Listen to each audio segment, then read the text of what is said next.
kumaha datangan anak sak Gusti Allah ya Jibril akim fulana ya Jibril numpulana hei Jibril hudangkeun si anu hei Jibril heeskeun si anu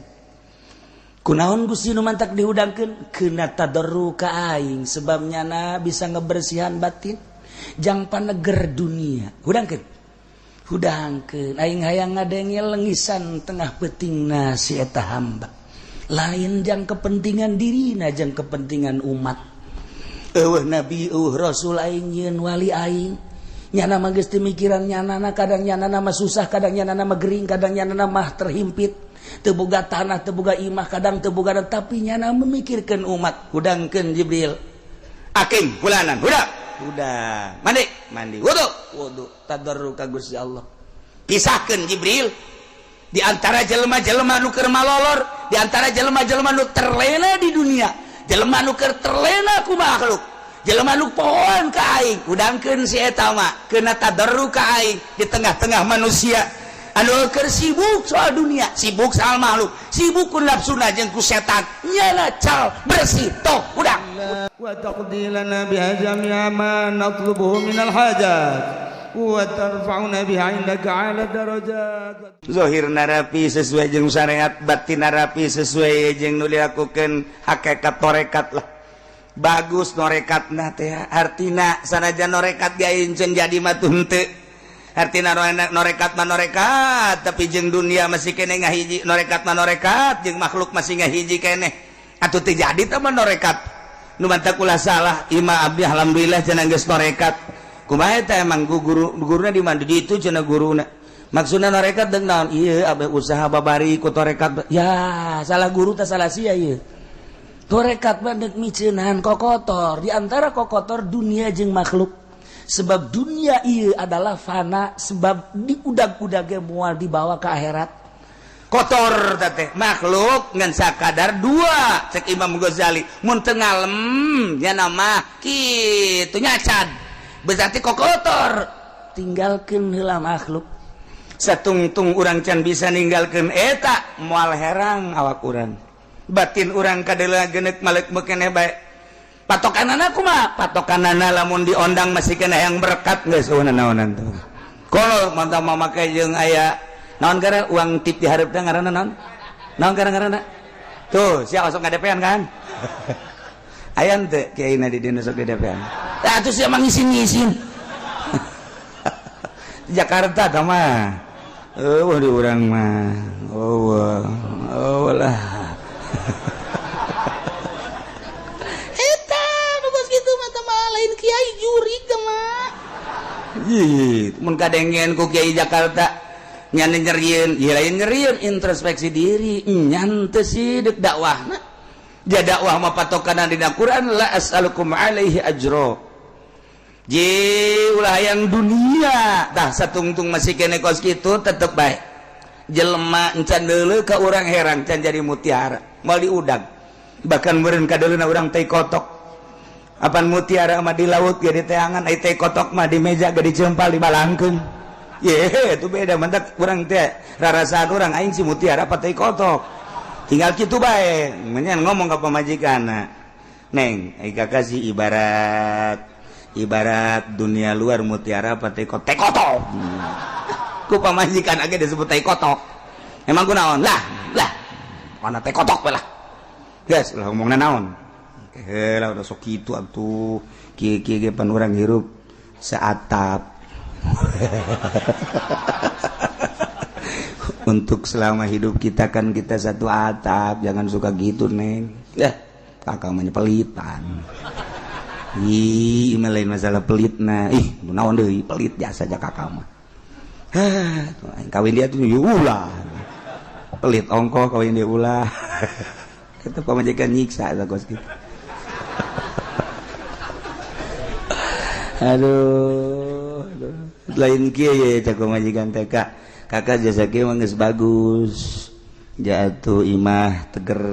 kendaraan aya aju kakak mah kadeuleun aja jujur jeung adil salat teu pernah tinggalin penting tahajud bae aju nu resepkeun kakak kajaloba kadeuleuna Iya mah besi baik gitu kakak nikah hayang besi kula masa kadar nawaran baik mandek nembongkeun maksudna di jero hate kula mah ikhlas biasa kakak teh aja pun kakak kawin deui atuh kula mah balik gitu. Wah tsunami atuh mah. Ya Allah ya Rabbi Karim bahasa jasa lah. Iya, Kanjeng Nabi Nuh tetap kadenge ku ceulina inna lanaraka fi dhalalim mubin. Ditanya ku masyarakat dan nuai mana ngajakan bae ieu ka pangeran nu ngaran Allah nu gaib nu teu kadele ku mata boro-boro nu teu kadele tu pangeran urang anu dikuil pangeran urang nu di gereja pangeran urang anu digugumuku urang nu kadele nu gede nu leutik aya nu sedang aya eta ge teu daya teu upaya komo pangeran nu teu kadele kumaha ngurusanana coba eta pikiran datang ka poe kitu maksud mana naon sih ye ngajak ke kami tilu cek Kanjeng Nabi Nuh naon hiji ya qaumi ibudullaha ibadah maraneh kabeh ka Allah ulah ka patung ka batu ka kayu jeung ka makhluk ai pangeran nomor kadua malakum min ilahin ghairuh eueuh deui pangeran iwal ti Gusti Allah katilu nomor katilu rempan besiaran jeung teu iman ka Allah ka pangeran anu ngadamel langit jeung bumi engke ku Gusti Allah bakal disiksa inni akhafu alaikum azab yaumin azim engke mah jelas di yaumin azim kiamat ieu mah memeh kiamat ge kuari di dunia bakal disiksa ku Gusti Allah ketika aranjeun kabeh teu iman ke no ieu ngajakan iman bae emang boga hukum naon si eta Gusti Allah hiji Gusti Allah teh kapan nu nyieun langit bumi katuteusina urang teh nyieun Allah ajo kudu nurut ka Gusti Allah sebab Allah teh ilah wahid hiji pangeran hiji bae ulah dua ulah tilu ajo lamun hiji pangeran geus aturan-aturan hirup urang teh berusyariat hiji patokanna nang ti Gusti Allah maksudna ditah kumaha hiji ulah aya pembunuhan dua nomor kedua ulah aya pemabokan tilu ulah aya perzinahan kaopat ulah aya bangsa gep-gepan hiji be urang diciptakeun ku Gusti Allah titah nurut ka Gusti Allah engke bakal balik ka Gusti Allah disadiakeun di akhirat mun urang nurut ka Gusti Allah surga Nuh inna lanaraka fi dhalalim mubin kami maneuleum maneh teh horenganan edan anyar aduh cakang Nabi lupa parah ieu kami ieu lamun maling bae ieu bakal disiksa ku Gusti Allah bener cakang Nabi mun zina bakal disiksa ku Gusti Allah mun korupsi disiksa jasa tamah coba nu bejakeun ka pangeran siksa kitu deuk kumaha coba ya Allah ya Rabbi cek Kanjeng Nabi nu kudu dikumahakeun sih kao ngaleos Kanjeng Nabi nu cul dicitra saudara-saudara sekalian jelema keur ngagebegan jagong di dakwahan ku Kanjeng Nabi ngendeuli dong ngalirik dong sates ngomong edan teh naon coba eta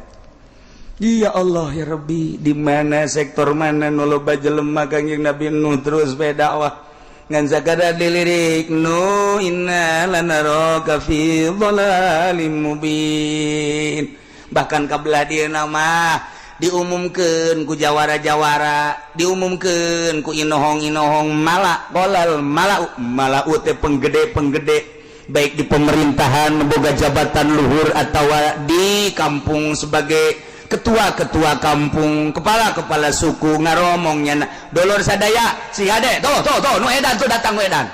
do edan geus dikitukeun teh heula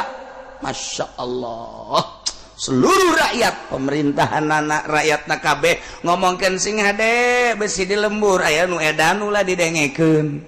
saha ngaranna Nuh sing hade besi aya si Nuh edan anyar lepas kade ya Allah ya Rabbi gitu baik cek Kangjeng Nabi nuduh ieu dipake karempan teh inni akhafu alaikum adzab yaumin azim rempan besi aya siksa dung ke kumaha kula lamun dipanggil ku Gusti Allah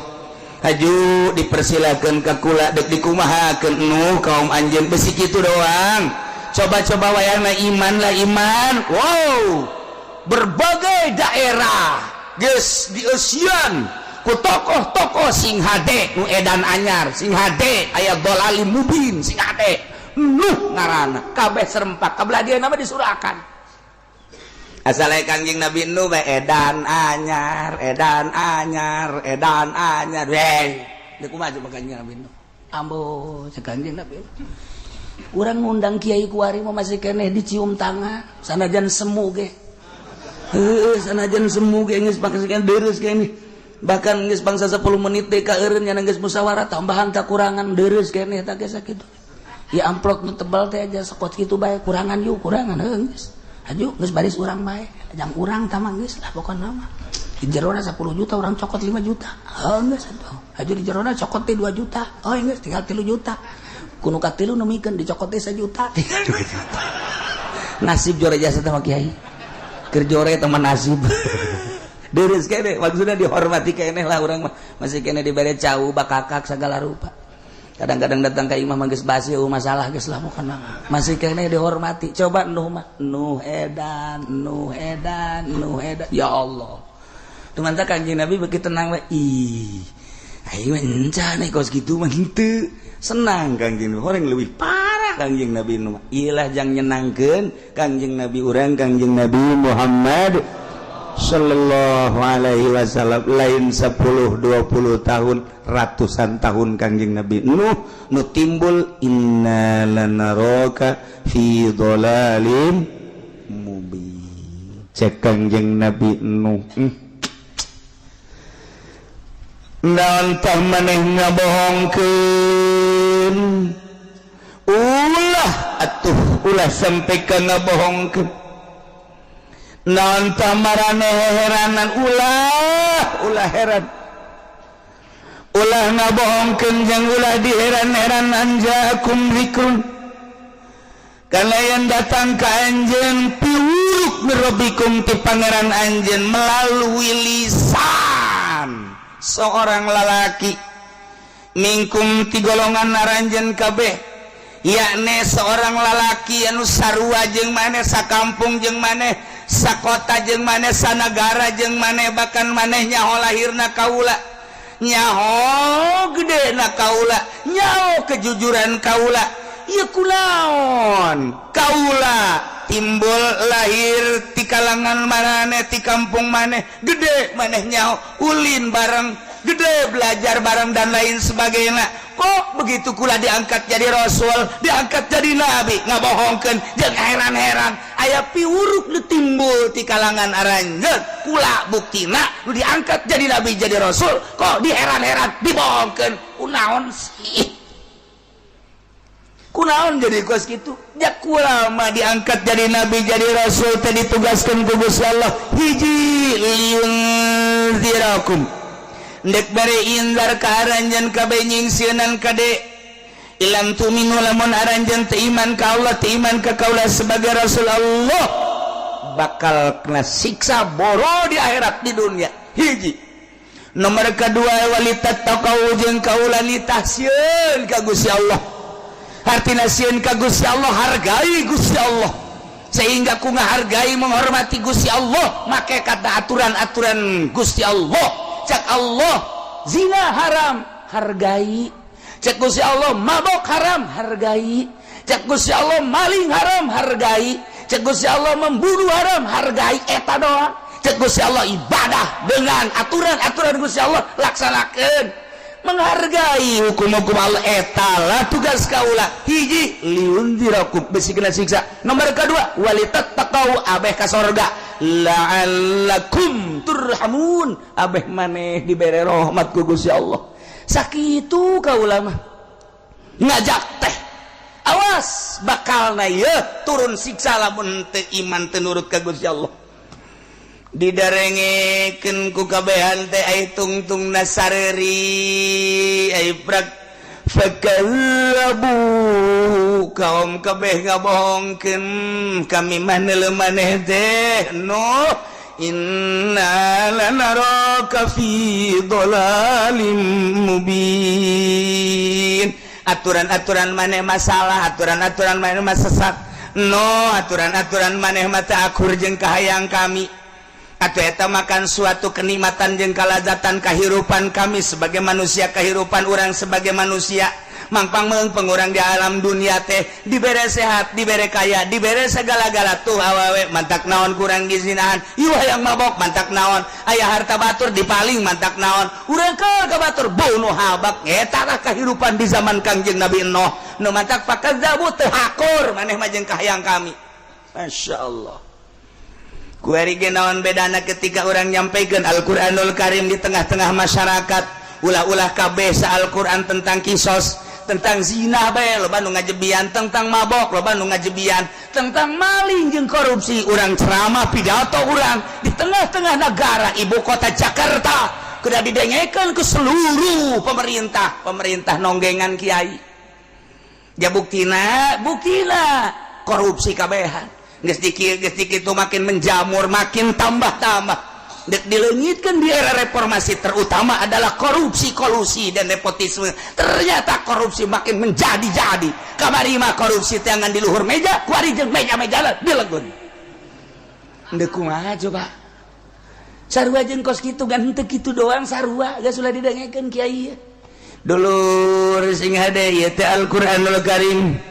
ngan sakadar nyampaikan kanjen di mana-mana mararabok, di mana zina, di mana korupsi, maling dan lain sebagainya. Pembunuhan terjadi ya bakal disiksa ku Gusti Allah. Seakan-akan gerak ulah loba omong turunkeun habak siksa. Sareng gitu. Ya buktina bertahan. Makin menjadi-jadi ku ari mah. Geus dibere warning ku Gusti Allah tuh tsunami 200 juta sakali pararae. Indonesia kabeh 250 juta. Sadunia para raih urangan saukur semenit 2 menit sampai 2 poe menyaksikan tsunami Aceh ternyata kadilna buang kawarah deui tambah deui tsunami Pangandaran 1 menit 2 menit makan dibanding-banding woi Pangandaran mah teu sabaraha dibanding Gunung Aceh mah dahsatan Acehnya kunaon ngomong gitu tambah deui Padang ngegebrus-brus tambah deui nu leletik Sukabumi tambah deui Lapindo makin menjadi-jadi tambah deui di Kulon ala kadar gusar geser Garut Cianjur dan lain sebagainya ieu sebagai warning dimimitian ku Galunggung baheula terus bae datang ka dieu lain salaladar engke mungkin bakal dibere siksa leuwih dahsyat masyaallah ngan untung Allah teh neuneun wali-wali Allah di provinsi Banten aya wali Allah di provinsi Jawa Tengah aya wali Allah provinsi di Jawa Barat aya wali Allah di provinsi Jawa Timur aya wali Allah berbagai provinsi ditendenan ku Allah wali-wali Allah ketika sepi wali Allah teh ditarik di berbagai negara ditenden di jajang penguat supaya penting teh nya hudang munajat ka Gusti Allah lain jang kepentingan pribadina tapi jang kepentingan umatna dakwah teureun-eureunnya nama terus Mancala Putra Manjala Putih kadang datang ke kiai ka ustad ka tokoh masyarakat ka pemerintah terus bae lagi nyana imkan waktu teh digunakeun jang dakwah barinya nama nyulusup teu kanyahoan beungeutna ge teu kanyahoan urang mana mun ditanya urang anu tapi teu kanyahoan asli urang mana atau aslinya orang penduduknya terketahui kanyahoan ieu mah rahasia Allah selamanya na terus baik dakwah insyaallah ngan mun geus buang kawarah teuing dipanggil ku Allah bejakeun Jibril indit kitu tidinya deuk disiksa kaum eta lamun geus dikitukeun boro-boro eta kapan urang tipe tinggi urang lamun diberi anugerah mah pan urang ge hudang apan Gusti Allah teh henteu nyicingkeun malaikat Jibril setelah teu aya rasul teu aya nabi anu selalu didatangan ku malaikat Jibril teh ditugaskeun mere wahyu ka para nabi ka para rasul mun wahyu jang nabi saukuran jang dirina lamun wahyu ka rasul jang halayak rame ialah tugas malaikat Jibril alaihi salam ketika nabi ditungtungan ku kangjeng nabi urang khatamun nabiyyin wal mursalin laisa la nabiyya ba'di deui nabi sabada kaula cek kangjeng nabi malaikat Jibril teh lain dipensiunkeun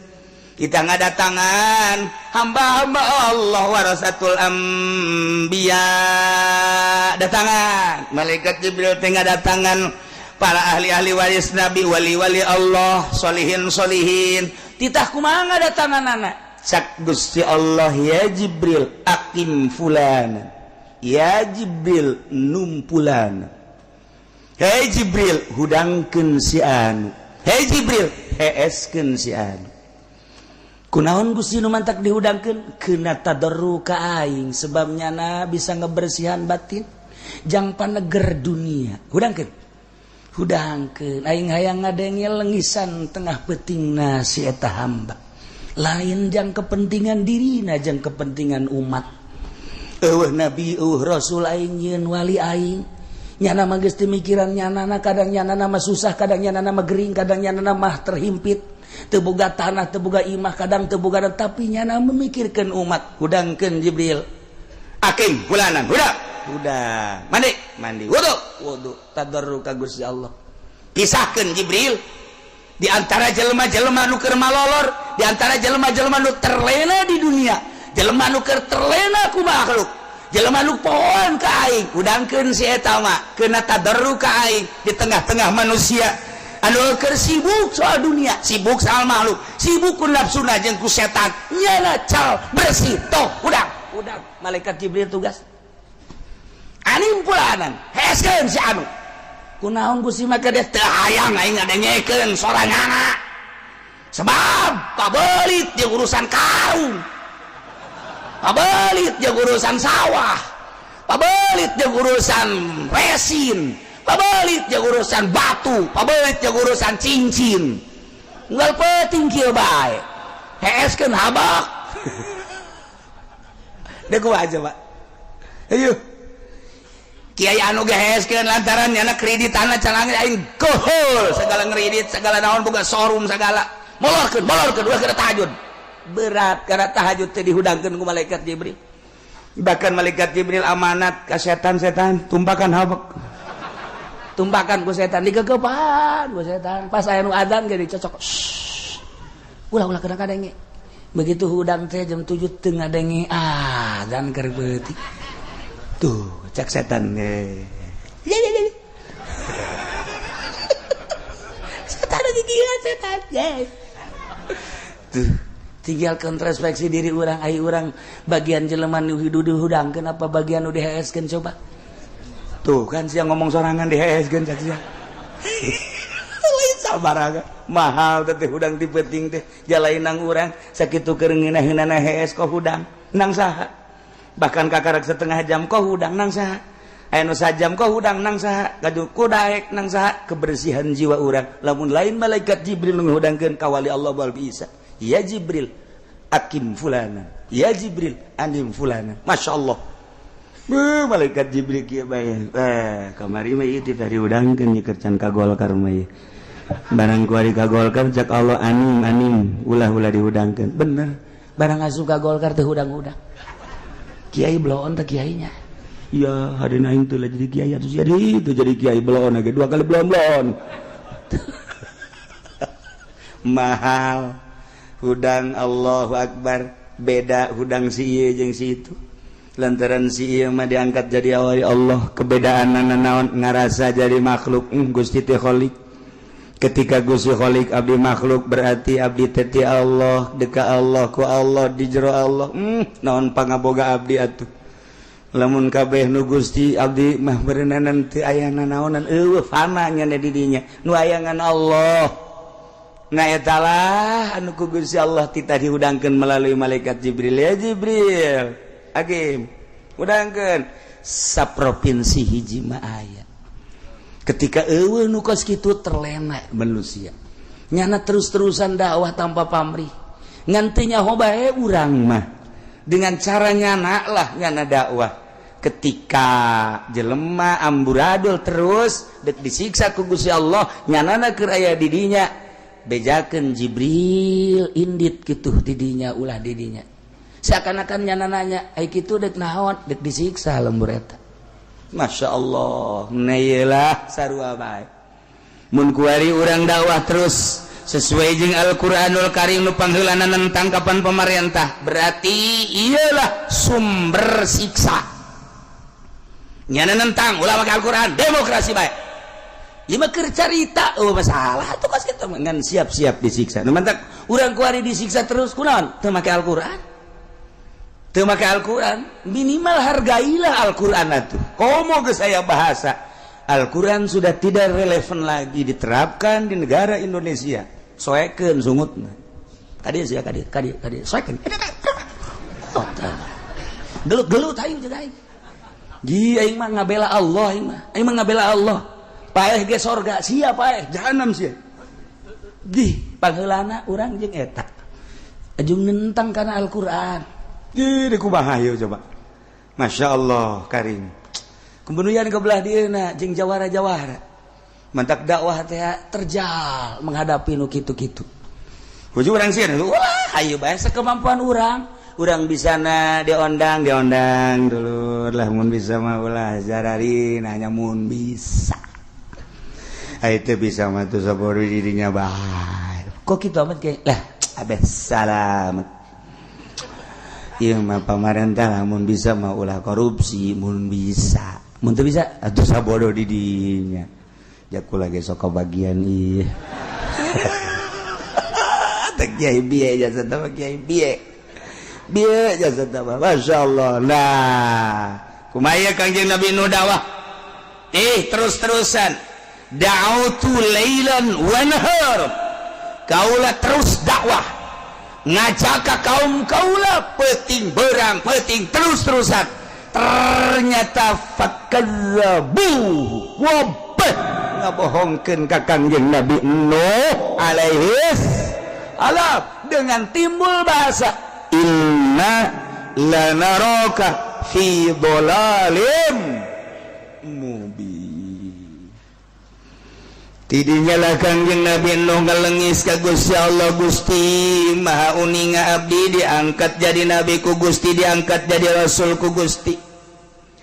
abdi dipasian mujizat ku Gusti kemudian Nabi dakwah Gusti maha uninga da'utu qaumi lailan wa naharon waktu anu senggang kecuali ku abdi dipake dakwah terus-terusan Gusti maha uninga abdi sarontos sabaratus tahun nyanggakeun sadaya-daya tapi nu timbul horenganan kebohongan nggak aneh-aneh ka abdi ngabohongkeun ka abdi sia mah jelema aneh teu akur jeung kami sia mah jelema aneh teu akur jeung kami mah mangeranan teh kanu kadeuleu maneh mah henteu kami mah make aturan anu kahayang urang sesuai jeung manusia maneh mah lain maneh mah heran teu akur jeung kami diheran-heran Kangjeng Nabi Nuh mantak ieu lah ayatna awa ajibtum manjakum dzikrum mir rabbikum orang mana mah jelema aneh Nuh geus lah kaditu indit Kangjeng Nabi Nuh teh nyeri anu luar biasa langsung Kangjeng Nabi Nuh ngadua minta kasalametan tapi ternyata ke panjang nama lain di dieu ieu mandek ngabubungah Kangjeng Nabi doang ngan tidinya Nuh kuari mah geura nyieun kapal maneh sok nyieun kapal Kangjeng Nabi Nuh dititah nyieun kapal can dibere beja dek dikumaha-kumahakeunana titah nyieun kapal bae Kangjeng Nabi Nuh teh ngan ceuk Kangjeng Nabi Nuh aya nyieun kapal mah pandai kapal mah bakalna di luhur cai berarti kaum teh neuk dikerem yeun kapal Kangjeng Nabi Nuh nuaran kayu nu gualal de di antara kayu anu dijieun kapal teh kayuna kayu anu aya di India di antarana kayu nu dijieun teh ialah kayu koka dijieun kayu koka gede kayu koka teh pos di urang mah jati gitu dijieun mimiti ku Kangjeng Nabi Nuh dituaran kayu-kayu gololede atuh umat kang beh kaget Nuh beuki edan bae nuaran kayu cenah bejana neuk parahu manya parahu leumpang di luhur darat jae parahu mah kuduna ge di laut ieu mah noh nyeun parahu di darat deuk ka mana ngangkleung nanyana berarti jelas edan dituaran ku Kangjeng Nabi Nuh geus dituaran diantop heula lantaran aya kulit deh Nuh kaburu paeh tah sia nyin kapal sorangan bae kayu-kayu geledek Nuh atuh maning akur jeung urang sakaum bener oge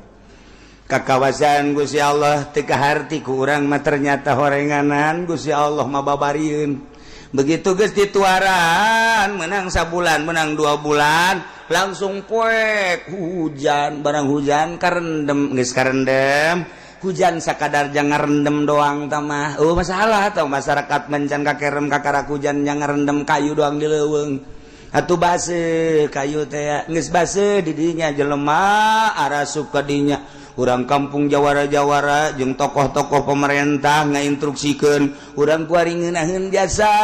boga kayu sing jaropak urang isingan bae di dinya masyarakat salembur-lembur ngising di luhur kayu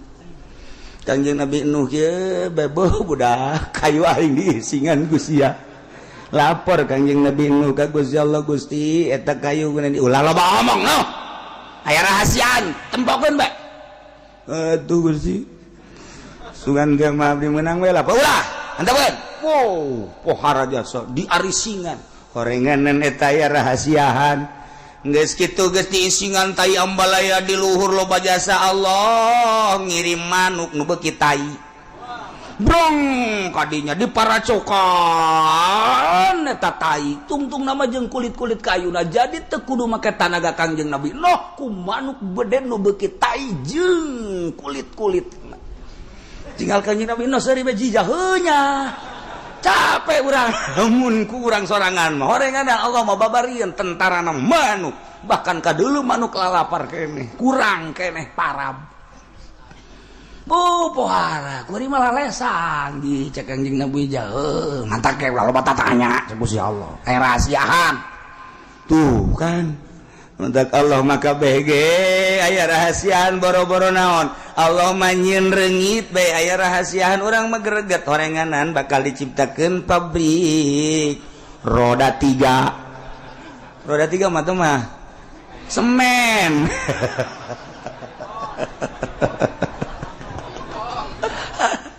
iyalah rahasia Allah subhanahu wa ta'ala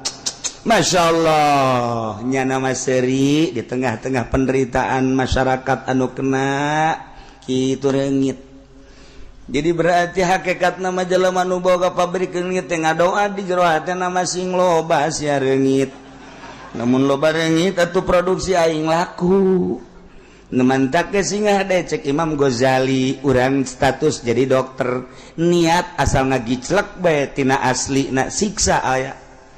di antarana dokter teh kapan maksudna mandek nyager-nyagerkeun supaya sararehat niat hakikat damat ti Gusti Allah dengan tangan-tangan dokter kuari dokter nyiptakeun rumah sakit duitna meunang ngahutang di bank 1M 10M 20M 100M mulai kuari dokterna terus didatang-datangkeun ka dinya nyana lamun teu loba pasien moal kabayar itu bank maka nyana ngadoa Gusti mudah-mudahan jelema garing geus leupas tina maksud asli geus lain maksud neuk nyageurkeun tapi bisnis asal geus kos kitu tunggu siksa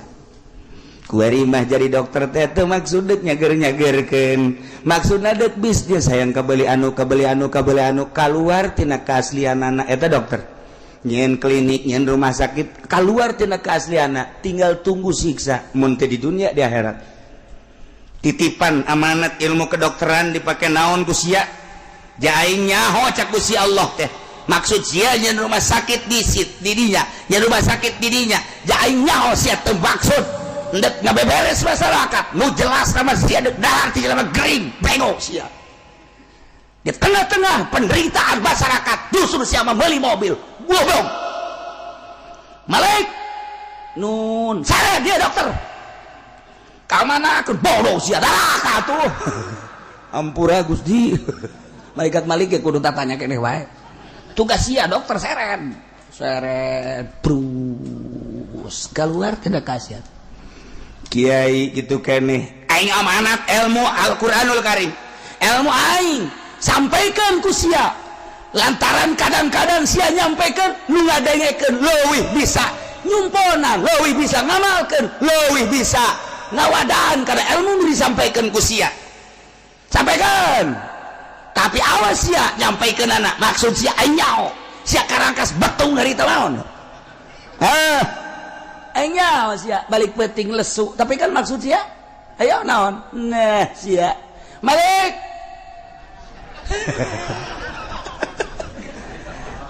naon Gusti ya kiai kadarakakeun manya cak malaikat balik kiai dikadarakakeun Gusti malam seperti yang naon pan sia mah ngajaga neraka teu nyaho keur karangkas bitung sia mah emang aya rangkas bitung aya geus seret aduh punten yai urang dipuntenan ku malaikat Malik izin diasapun sing ade aduh para aulia Allah para ulama anu dibere amanat ku Gusti Allah ilmu sebagai warasatul anbiya digunakan kumaha eta ilmuna waktu di dunia nyampeikeunana saat mana jeung kumaha rakyat mah tepati sabaraha di BAP na jaga di yaumul kiamat tapi nu berstatus ustad kiai iyalah lantarannya sebagai warasatul anbiya sebagai penerus para nabi maka ditanya engke kiai diberi ilmu sia ku aing andai kata sia ku aing teu diberi ilmu bodoh sia lantaran ku aing dititipan ilmu pinter sia dijuluki sia sebagai warasatul anbiya diomong ku jelema mama dibedakeun di naon disebut ku jelema sia teh abuya ku batur di kiai-kiai sia teh di ustad-ustad sampai di mana sia nyampaikan amanatna jeung kumaha niat pagawean jeung tingkah sia ngeri urang mun inget kadinya Gusti Allah nu agung bakal ditanya ke urang teh bagaimana ilmu sia abdi pake ngebagahan ngaji berapa tahun oh aya catatanna di malaikat ngomong sia ayo asana mah abdi ai dakwah teh meureun ai 30 tahun mah aya ka mana bae keliling mimiti di daerah abdi bae aju melebar ka Serang ka Pandeglang Karangkas ka gunung ka ditu terus bae sia daek tugas abdi lantaran abdi ngarasa kewajiban bener sia kituna nyaho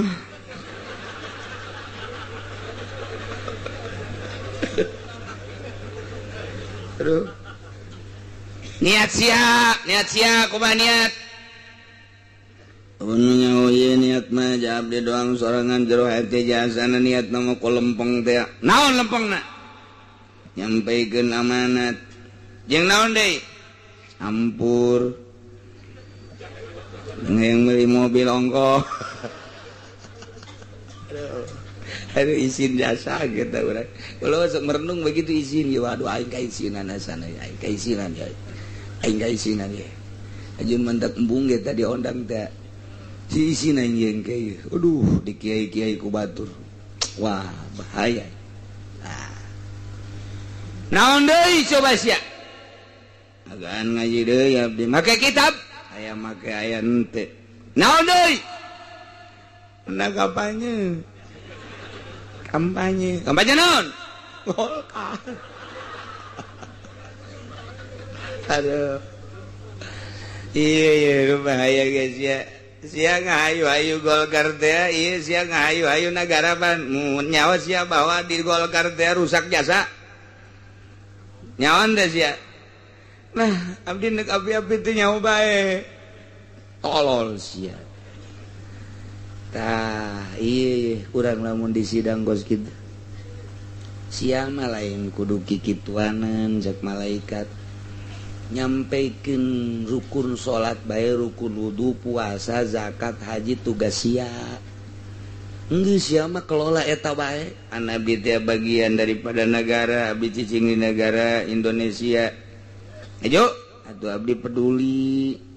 ayo abdi kampanye di Golkar di dinya maksud sia bener dek kaluhurkeun negara isi nabi ngomongna ayo pernah diberi motor abdi teh jadi berat asana naon deui yang gina mendek mobil henteu mobil nama sial tak Golkar ya na dirinya kene geus kanan Golkar Masya Allah orang dia bakal kos gitu izin biasa di luar tugas-tugas orang siga peduli padahal mah horenganan aya di balik kepedulian orang muatan-muatan nafsu iya nu bakal dibongkar nu bakal diebrehkeun ke segede atom segede sieur bakal dibukakeun niatan-niatan urang komo pagawean nu jelas mah izin jasa ke urang ya Allah ya Rabbi Gusti wa may ya'mal mithqala dzarratin syarran yarah wa may ya'mal mithqala dzarratin khairan yarah bagus jeung goreng ditembongkeun bakal kan niat-niat urang bakal dibukakeun ke mantap gahajuna masararieun inggis jasa iya efek terus efek ka para kiai mantap ulama baheula makin jadi kiai makin apik makin sieun ka Allah di akhir zaman ayeuna makin gede melebar makin popoharaan asa aing asa maneh mungpang mengpeng lain di negara bae aya bahasa aji mungpun horeng kiai ge keur mejana kapake ulah dingkekeun deui mere motor mere mobil mere naon bae ayo geus ka dieu keun bae ai kudu nama beuki nyana jadi kiai beuki sieun ka Allah sieun si salah rempan geus terus ijtihad geus bae eureun-eureun macaan kitab bae kiai mah kesempatan maca koran eueuh mentak ulama eta didongengan ku almarhum abah kula deuleu tuh Ki Hairun maunggal meja aya kitab diuk di hareup aya kitab celek muka kitab diuk di tengah aya kitab celek muka kitab diuk di dapur bari dahar celek aya kitab geus sadia-sadiakeun kitab teh ai kuari mah diuk di hareup majalah diuk di tengah koran diuk di dapur jelema waduh bugil ieu Masya Allah nah iya mah para rasul kebenaran orang keur mejeuna ngadongengkeun Kangjeng Nabi Isa Isa abdi Gusti anta qulta apakah anjeun pernah nyarita terhadap umat anjeun bahwa anjeun teh sebagai pangeran ibu anjeun ngaku sebagai pangeran nita ka umat anjeun ani budullaha ani budu kitu li wa umi pernah ente Gusti ma qultu lahum illa ma amartani bihi an yabudullaha rabbi wa rabbukum wa rabbakum wa kunta alaihim syahida ja abdi mah teu pernah ngucapkeun naon kecuali nu diparentah ku Gusti Gusti ngutus abdi sebagai rasul abdi nitahan ka umat abdi supaya ubudullah cek abdi ibadah maraneh ulah salah ka Gusti Allah Allah ta rabbi wa rabbakum tapi geuning umat kaula mangeranan ka kaula ku sademeh kula dibere mukjizat ku Gusti anu luar biasa nyangakeun sadaya-daya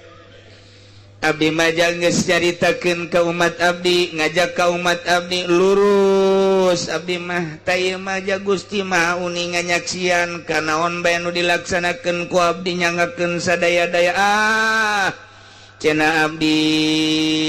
ayeuna mah kulantaran umat abdi teh ayeuna ngamangeranan ka abdi intu azibhum ku Gusti bade disiksa eta umat teh atuh painahum ibaduk tamaja hamba Gusti nyanggakeun ka Gusti Gusti nu gaduh Gusti nu jari raja Gusti nu pulah-pulah kieu-kieu ge la tiradu alaika moal aya nu ngalawanan ka Gusti nyanggakeun sadaya-daya acenah kulantaran manehanana teh dek dihampura ku Gusti wa intagfir lahum Gusti rek dihampura atuh painaka antal aziz ja Gusti mah maha hampura maha gagah sakumaha lobana kasalahan ge sakolong langit sapinuh dunia iku Gusti rek dihampura matu dia Gusti boga kewenangan manggakeun sadaya-daya Gusti mapan al hakim nu maha bijaksana nyanggakeun ngan abdi mah ulah kaciwit ka bawa daging abdi mah ulah disakompet daunkeun jeung masyarakat abdi lantaran abdi manita teh sesuai jeung parentah Gusti Gusti mah uning mangga nyanggakeun nu mentek cek Gusti Allah Allah cek Gusti Allah gas Isa dipanggil sote supaya masyarakat anjeun supaya umat anjeun nyahoeun bahwa nyana gedebul buat bohong nyana ngomong bahwa anjeun teh nitahan sebagai pangeran bukti nyata anjeun pan henteu nyana ngomong bahwa Bunda Maria sebagai pangeran nitahan nyembah ka Maria bukti aja kenakan daya ku umat anjeun teh bahwa anjeun teh teu pernah ngajakan nyembah ka anjeun sumuhun Gusti tah dek dijelaskeun ku ari cek Gusti Allah nu baheula sombong nu baheula sok bunga ngeranan ka aing secara tunggal endahan dibareng-barengkeun jeung anjeun jeung emak anjeun naon aing dibarengkeun kitu teh hayang aing cek Gusti Allah baheula sombong sok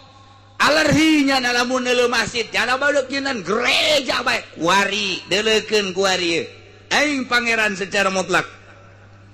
hadza yaumu yanfa'us shadiqina sidquhum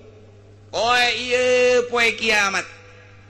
poean manfaat kanu balalener kabeneranana anjeun bener bakal tembong kamangfaatan kebeneran anjeun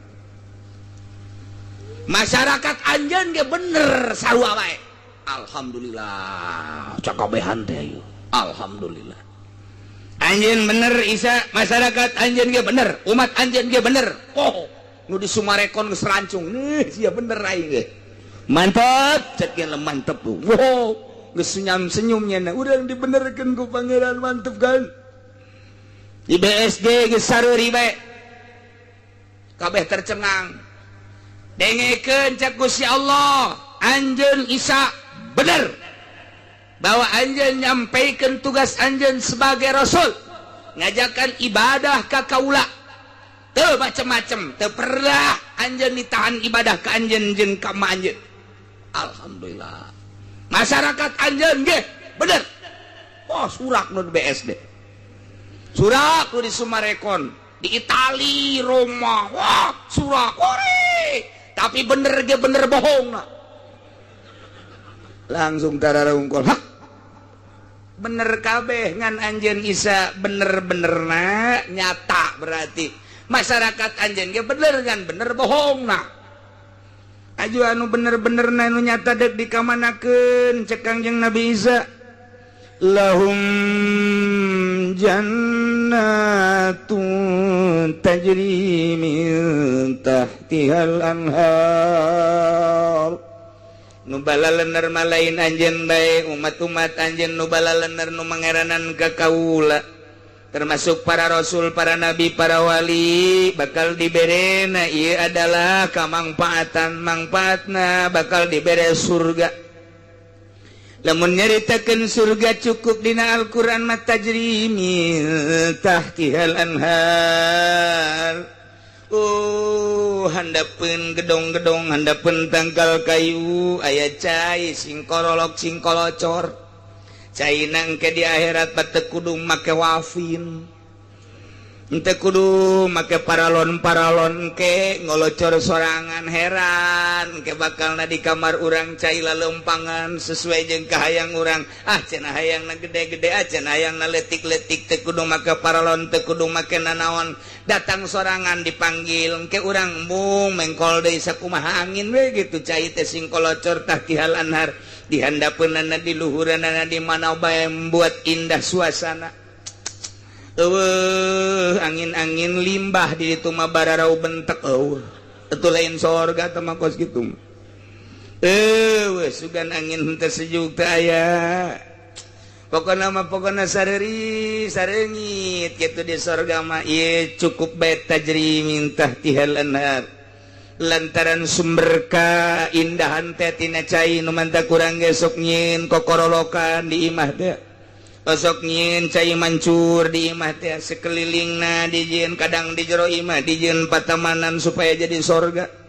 padahal mah ai boga hutang mah tetep bae ngolocor tinggal ngolocor haredang mah haredang bae haredang teu cupar atuh kuneuleuh cai ngolocor ai hutang mah tetep bae komo urang keur diudag-udag polisi mah cai ngolocor tinggal ngolocor handapna lauk neuleuh hansip pajar tentara bae pajar polisi bae puguh hansip keur baris pajar deuk nyangkep nyana tah moal tenang hirup teh tenang sateh di mana-mana urangna teu boga masalah urangna sehat sakadar duit boga imah mun hujan teu bocor mun panas teu kapanasan pamajikan luis bae anak eueuh nu batuk-batuk acan neuleuh ka gigi raya sakupi belah dia aya apaan saletik-letik dia lah masalah ayo urang teh naon di sisi imah diri ayakeun taman-taman dan lain sebagainya Masya Allah boro-boro kopi make gula teu make gula ge amis kopi teh serudut cek pemajikanna ngeunaan teh Kak woi luar biasa cek teh kurang gula Kak entuh cak pemajikan edan tanaon salah ge aing jate digulaan ku aing tapi suasana ngeunah tapi coba orang boga hutang begitu hujan gede letik boro gede letik ngecelakan unggal kamar aya majikan bengek anak bararatu kabeh motor Bugatti lu dicokot kabeh ku showroom waduh kehujanan kayu mal bisa masak neuleuh kapang beasan beas eueuh isuk-isuk udang teu mandi cileuh sagede poleca diadukeun kopi ku pamajikan ngeunah waduh gulana dan lain sebagainya disodorkeun tanya Kak sedang eta gulana pahit kopi meureun gimana ja kopi Kak kapal api ya Kak kapal perang teman kapal api geus pamajikan ulah ngadeukeutan kudu surti wah ieu salaki lain deui ye ulah ngadeukeutan ieu mah asal jungas-jengos kieu bae pasti boga nu anyar ye kajen kumaha ge ye tah eta teh suasana di imah menjadi suasana surgawi di mana urang teu boga hutang eueuh beban masalah Masya Allah ya etan we segetah nyulusup ka jero hate masing-masing set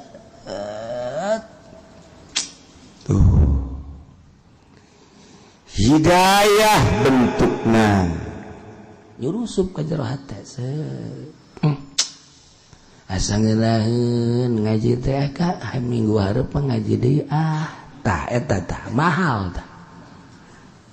bebeja ka babaturan ngaji deui isuk mah angkuran asana tentrem belebah mana tuh sia tentrem eta nyaho aing ge teu ngartingan tentrem berarasaan teh jadi saya minggu hareup dek ngaji deuk jasa aing mah kajen kumaha ge bagus eta pas betingna di SMS sia hayang boga kauntungan hayang naon bisnis ya teh ya ternyata ditanggapi isuk cenah ada kayak pertemuan jam sabaraha mun bisa mah isuk jam 8 boleh deh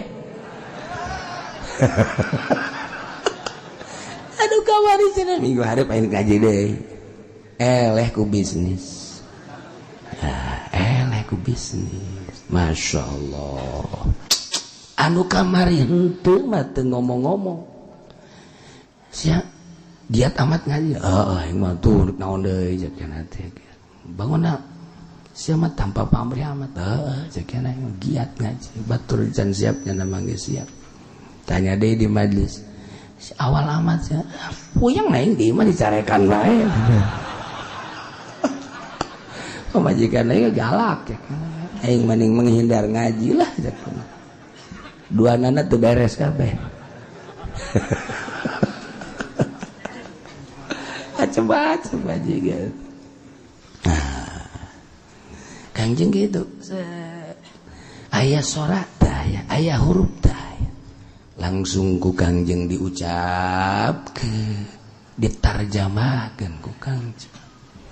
dibacakeun ke diartikeun melalui ucapan kangjeng jawami'ul kalim ditarjamahkeun ku para ulama-ulama. Jadi teu sambaraga tuh narjamahkeun Al-Qur'an teh lain make otak sorangan. Man fassara Al-Qur'an bi ra'yihi falyatabawwa maq'adahu minan nar. Sajelema nu ngahartikeun Qur'an ku pikiranna sorangan sarua jeung ngamparkeun seuneu di neraka jang sorangan. Ke ngamparkeun seuneu ngahurungkeun seuneu ditiupan ku nyana jang meuleum nyana sorangan. Entak siga ade urang kudu boga guru ngadengekeun kumaha tafsir ngetafsir naon ieu teh nu dihartikeunana. Abeh urang jelas. Ku ari ku sorangan bae. Tafsir ngaharti-hartikeun. Ketika geus teu akur jeung situasi kondisi malah dek dileungitkeun. Tidak relevan lagi atuh kalau orang nyolong dipotong tangannya gimana itu tidak manusiawi. Emang hukum nang manusia dagorkeun habak jelema kos kitu. Ieu tihang tah, ieu hulunya na deg beres geus. Atuh hukum tauqifi pamuruk syarah. Dek datang ka mana urang nurut ka pamuruk syarah, ulah haju urang nyalahkeun. Waduh, ayat itu sudah tidak relevan lagi. Budak pohara jas. Gara-gara ayat itu dagang gua jadi mundur. Emang kenapa? Ya kredit kagak boleh, ngutang bank kagak boleh. Ini sih gimana itu Quran? Gak akurat otak gua aja tolong. Tuh otak sih mau otak tempe. Diakurkeun jeung Quran atuh. Endek ge kok gua kenapa ya? Masih belum nerima aja sama Al-Quran. Coba gua ngedeketin tukang karung nih. Bawa barangnya konsultasi teh sarua sama gue juga katanya orang yang sarua beloon atau mati konsul kamu nerima sadar lain ngoreksi diri anda nyalahkeun Quran geus ke malamun anu kos kitu rante seret bawa ka sumur pareum cor ulah kena hirup deui geus beres. Cenah tambah profesor. Profesor tinggal profesor. Profesor kunyuk.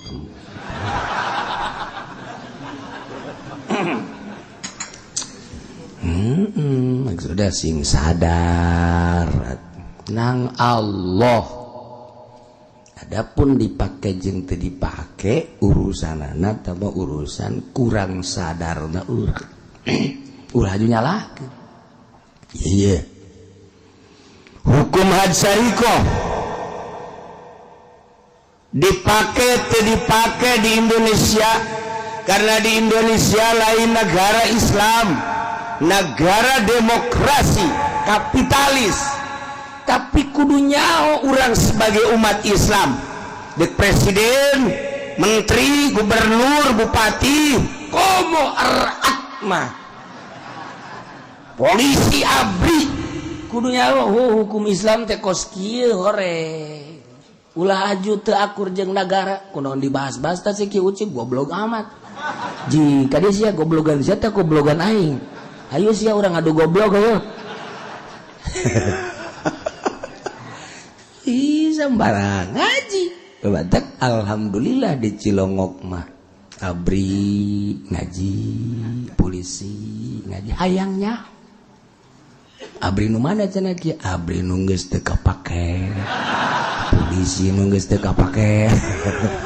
aduh kapake tilok ngaji tilok ngaji kiai ge anu masih kapake ku pamarentah mah tilok ngaji puyang aing ngadaikeun kieu uci mah jakna ieu haram itu haram kelah ke cenah sakedeung deui keburu modal sia parangsana umur diatur ku sia meureun ya ieu sadar nu hese ge sadar hayu urusan dipake jeung teu dipake di negara urusan inohong nyana tapi urang kudu nyaho sebagai umat Islam abeh urang teh bisa ngukur oh nagara teh teu make berarti engke di akhiratna ieu kumaha anu teu ngajalankeun hukum Allah tanyakeun engke kepada rumput-rumput yang bergoyang oh tanyakeun eta sih lamun teu make kitu kumaha nah geus ge dijawab kuari mah asal nyaho bae heula bentuk negara urang teh lain negara Al-Qur'an negara demokrasi kekuatan terletak pada rakyat mentak dipilihlah ku rakyat lain kerajaan teu meunang turun tahta ka anak lamun rakyat teu milih aju nu milih nage kudu zirra'i wal akli nu ngebogaan wawasan jeung akal sempurna ulah cara zaman Soeharto di zaman Pak Hartoban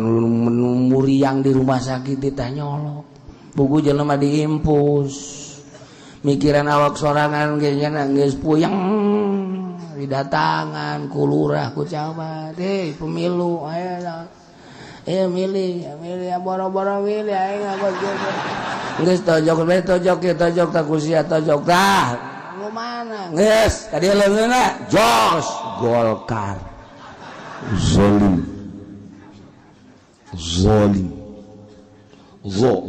zalim kapan yang lu buta ayo ka dia enak teu nyaho sia ieu keur pemilihan umum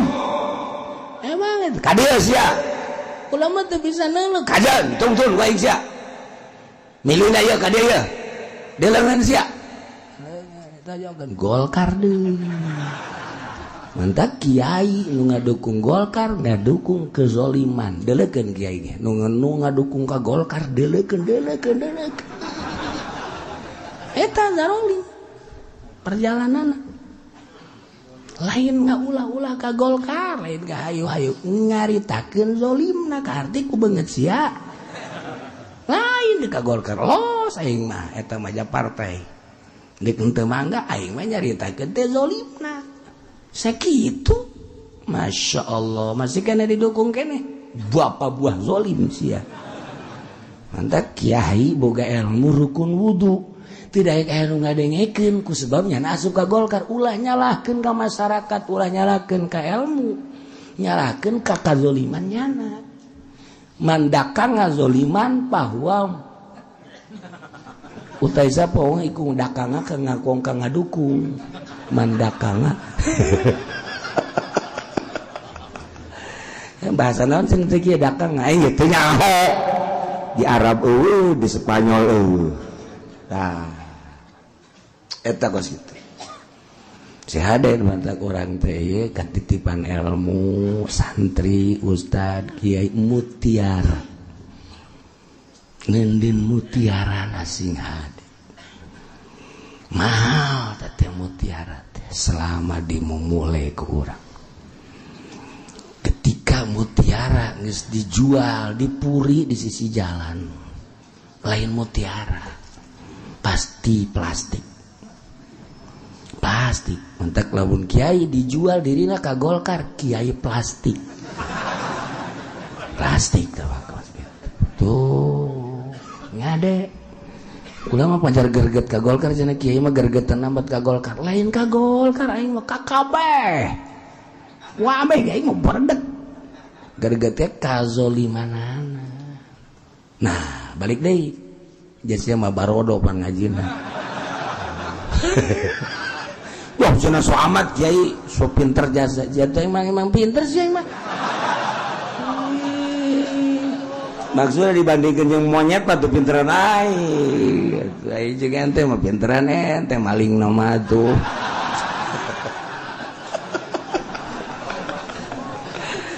kalau pinter iwati Allah hanya milih na urang kapinteran mati Allah ulah sok pinter sok hebat sok jago ulah nu Allah kabeh ngan rapkeun praktekna hese dipilihlah ku rakyat nu boga-bogaan wawasan maju ka hareup maju negara maju bangsa maju agama sanajan negara urang lepas ti agama praktekna moal lepas ti agama sebab kabeh ge beragama ketika teu akur jeung agama pasti marah saha nu teu marah lamun agama dilecek saha nu teu marah lamun agama dihina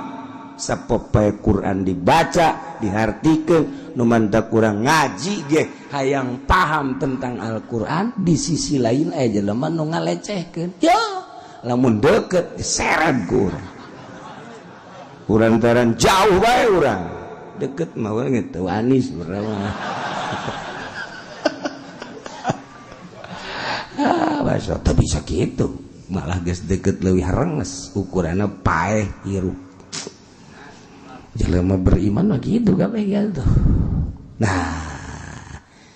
jadi di negara urang mah lain negara Al-Quran kaitan jeung agama nyana mangan sakadar politik budaya ekonomi sakitu bae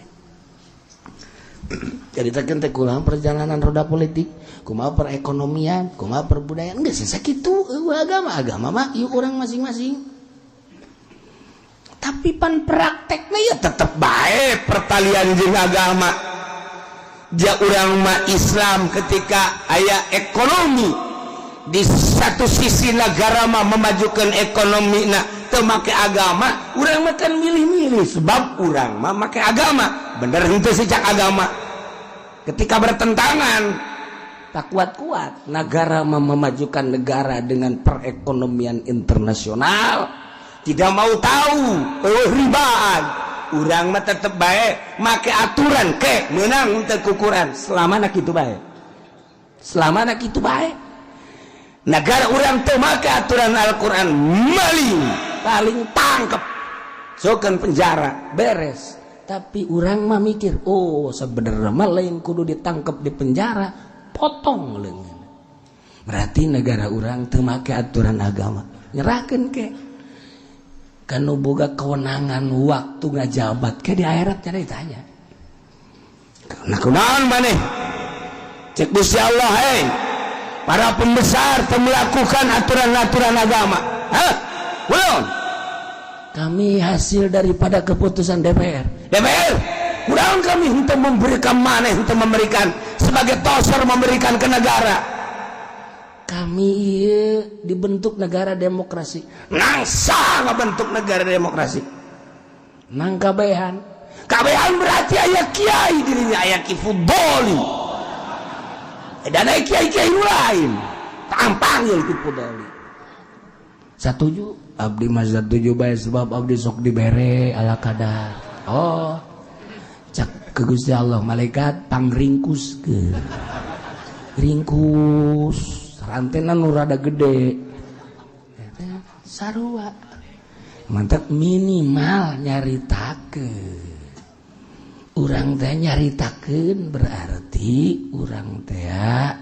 hayang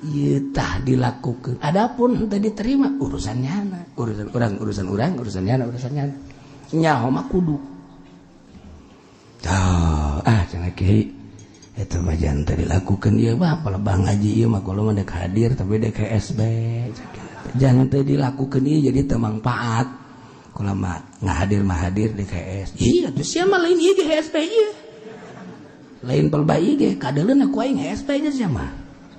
atuh masalah nu bebeja tuh sia ka majelis mawa anggel mawa kasur enggeus mau kopi ngarokok beres